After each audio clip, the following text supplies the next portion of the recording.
Marvel's Avengers, developed by Crystal Dynamics, who are most known for the modern Tomb Raider games, is a game that aims to do it all. It tried to hit every modern game box it possibly could. It wanted to be a third-person action game, third-person shooter, Destiny-style loot game, open-world adventure game. It checks all these boxes in some way, shape, or form, but it doesn't excel at any one thing. I enjoyed my time with Avengers, but even me, someone who's relatively easy to please, can definitely see the flaws here. I came in wanting a AAA Avengers campaign akin to something like Spider-Man or the Arkham games. I had next to no interest in the multiplayer, and still don't, but what I saw of the campaign in the beta sold me, and for the most part, it's great. The campaign is split into a few different types of missions. I'd say about 2 out of 3 are almost Uncharted-style character missions. These are by far the highlight of the game. When you're given a character and the mission is based on that character's abilities, this is the best the game has to offer. Kamala being the main character for the first half of the game, she has a bunch of interesting, unique mechanics, and levels designed around her take full advantage of her unique stretchy arm abilities to help her get around, kind of like Spider-Man. Her combat also gives me 2 kinds of flashbacks. She's either Kratos from God of War, or Iron Man is a flying, ranged character. Some of his missions involve him flying on rails in almost Star Fox-like levels and doing a lot of ranged combat, which was fun, but doesn't overstay its welcome. The Hulk, well, the Hulk smash, it's always fun. Thor got the short end of the stick though. You don't get him until near the end of the game, and the only mission based around him was simultaneously awesome, but also a mess since the frame rate simply could not keep up. That said, there's very few things more satisfying than pinning an opponent to the ground with the hammer and then beating the crap out of them with your bare hands. Then of course there's Black Widow, who plays similarly to like Lara Croft, I'd say. She controls great and actually was my favorite character to play. Her solo mission feels like a straight up modern Tomb Raider level, and it was a ton of fun. And obviously there's one more character, but that would be spoilers. Since the game isn't out by the time this review goes up, I will not actually talk about it. Now, the other third of the game are these wide open world sections which might be fun playing with people, since these particular missions can all be played co-op aside from the separate multiplayer mode, but in my opinion, these were the weak point of the game. It was very much go to this point, defend this objective, mission complete. Exploring the open world can reward you with loot and items to help you craft cosmetics, but the loot game really never came into play during the single player, except for in a very important cutscene because this notification popped up. However, while I didn't care for these missions, they weren't straight up bad, with one exception that was just absolute dog shit. As a whole, I enjoyed the campaign. The actual story they told was fantastic. It was something I wasn't totally expecting. I was expecting more of a direct MCU ripoff, but these characters are much closer to their comic counterparts. Hell, they even made a ballsy choice by making Kamala the main character. I was always aware of her, but never really read any of the new Ms. Marvel stuff, so it did a good job of introducing me to the character as kind of the only character with some hope after the opening of the game. Okay, so the game opens up with a much publicized A-Day, which I thought picked up from straight where the beta did, but no! We're actually playing as Kamala going through this whole Avengers theme park, which was just pure fan service, and gives us some great moments with this incarnation of the Avengers. The bit with Captain America in particular was really good. Then of course things go wrong and San Francisco gets wiped off the map. I don't want to go too into the story, because in my opinion it's the strongest point of the game. I don't want to ruin that for you at all. But the entire story is Kamala reassembling the Avengers to rebel against AIM, who's taken over in the wake of A-Day. I was consistently entertained, grew to really like these versions of the Avengers, and I think the story alone is worth the price of admission. Is it worth the $80 I paid for early access? Absolutely not, I'm just an idiot. $60? Yeah, if you are a fan of the source material. All that said though, I do definitely have a few big complaints about this game. The biggest, most obvious issue is really the big reason I'll strongly suggest getting this game on PC, the performance.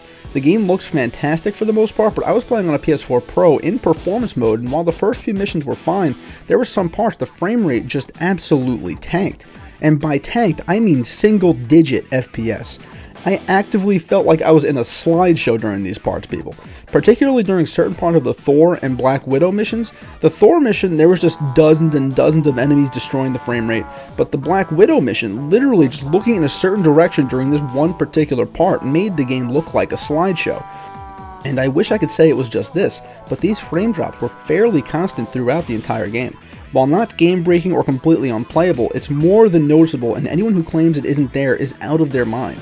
I also encountered a fair number of glitches and a single crash. It is most annoying when a cutscene glitches and an icon that's supposed to be in the background is just covering someone's face when they're talking, or when the vendor has new goods pops up in the middle of a major scene. The other complaints I have are aimed entirely at the RPG systems. In the single player, these systems meant next to nothing, which is actually great. When you get some new loot, just press L2 to maximize your loadout and call it a day. But it also feels like these systems could have just been taken out of the game single player entirely, and it would have been a much smoother experience. And of course, the fact that changing your equipment does not change your character's appearance whatsoever makes it continue to feel like an afterthought. I 100% think the single player would have been better off if the equipment system was removed and just saved for the multiplayer exclusively. I also want to address the complaint of repetition I hear a lot of people talking about. My honest opinion, the combat is actually one of the game's strong suits. The combat is fine, fun, and I had a good time overall. For the single player at least, the game does a fairly good job of mixing things up by making us play as different characters fairly frequently. While I can imagine the multiplayer getting repetitive as all hell, in the single player, I never felt bored of doing the same thing over and over. It's pretty well paced aside from that one god-awful mission towards the end I mentioned before.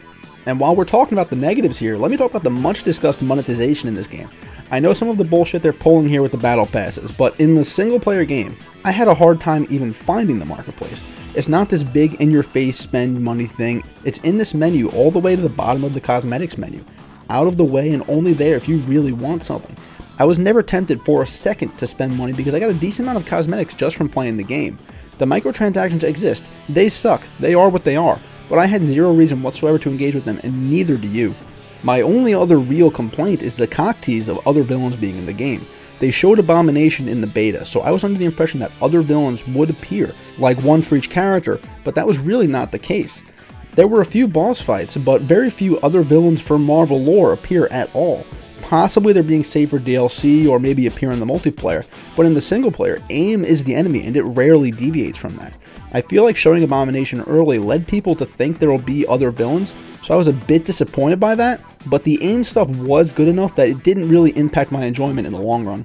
So now here we are, the end of my single player review, and I've never been more torn about a game. There's some things I absolutely love about this game. The story, the characters, the gameplay for the most part was an absolute blast.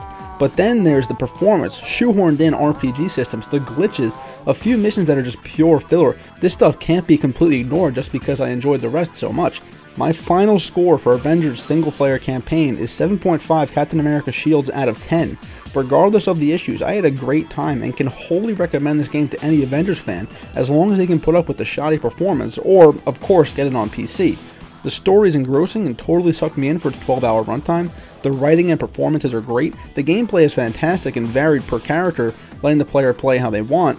The issues it has cannot be ignored, but Crystal Dynamics made a great game here, and I feel like it came just short of being the perfect single-player Avengers game just because it also had to be this multiplayer loot game on top of everything else. And sadly, a jack of all trades is a master of none.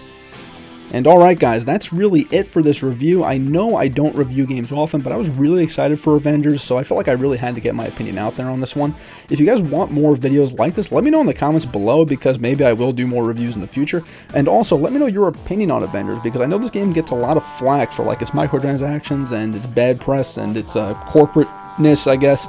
But I'm really curious to see what you guys think about it if you've played it yet so far. But guys, thanks for watching. Subscribe if you are not. I would appreciate it a ton. Like the video if you enjoyed it. And I'll see you next time. Have a good one, guys. Thanks for watching.